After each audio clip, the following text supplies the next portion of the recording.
नमस्कार श्रोते हो. आशा करतो की तुम्ही सर्व कुशल मंगल आहात.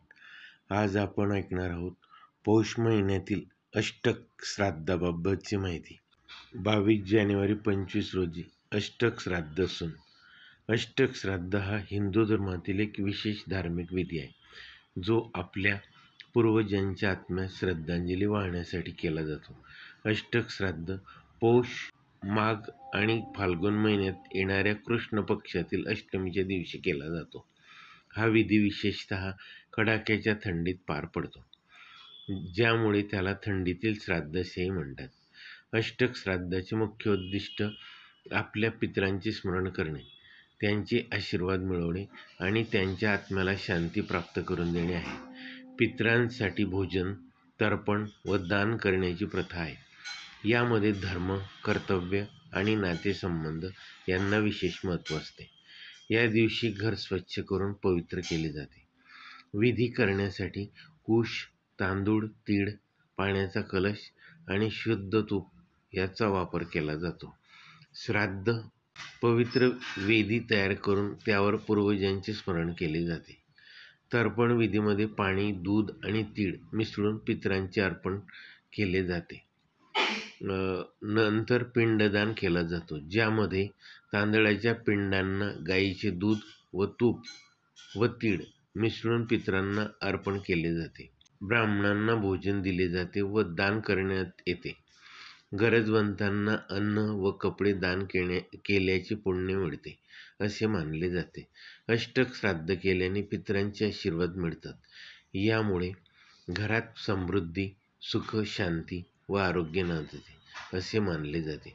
हा विधी केल्याने कुटुंबातील सर्व अडचणी दूर होतात आणि आध्यात्मिक उन्नती होते.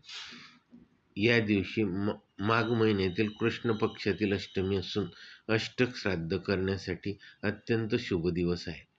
कुटुंबातील सर्व सदस्यांनी एकत्र येऊन या विधीमध्ये सहभागी होणे हा पारंपरिक कुटुंब संस्थेचा आदर आहे.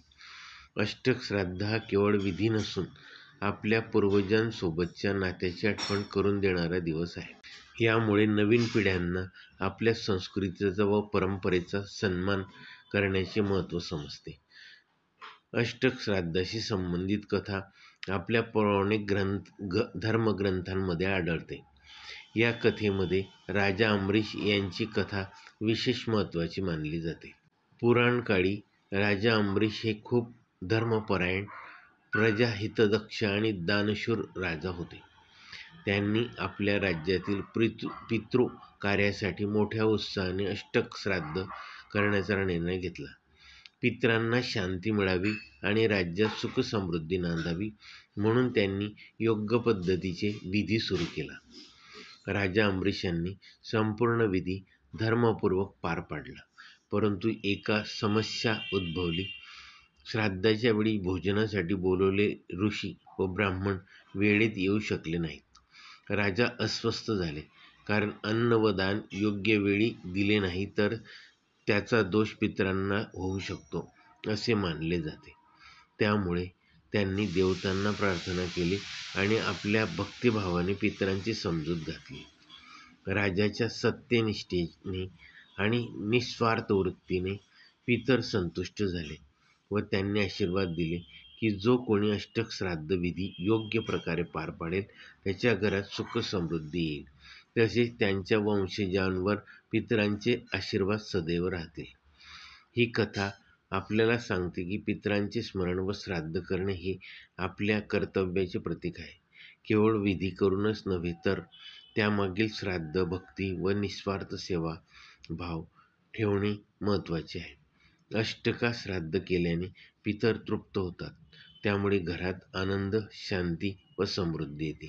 ही कथा आपल्याला परंपरांची महत्ता आणि पितरांप्रती असलेली आदर भावना अधोरेखित करते. त्यामुळे दरवर्षी अष्टका श्राद्ध पद्धतशीरपणे करणे हे आपल्या सांस्कृतिक परंपरेचा भाग आहे. माझी अष्टक श्राद्धाबद्दलची कहाणी शांतपूर्वक ऐकल्याबद्दल धन्यवाद. माझ्या या व्हिडिओला लाईक आणि शेअर आणि चॅनलला सबस्क्राईब करायला विसरू नका. धन्यवाद.